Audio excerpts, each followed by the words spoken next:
После замръзна от глад, това не е никакво мърдане на дрожчето. Не се вижда. Не вижда се.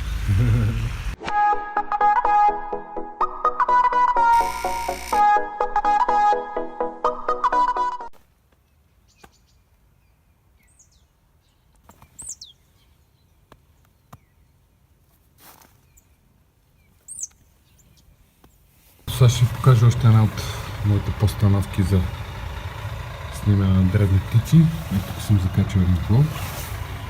Саген храна. Когато дойдат много птици, някои чакват на кончето или после се оглеждат с по-мнителни. Тук е момента, в който да ги снимате. Ето се толковки. Назад се размиват от блендата. Просто на прозореца. Там може да го направите почти навсякъде. Дето се каза дори и в блок.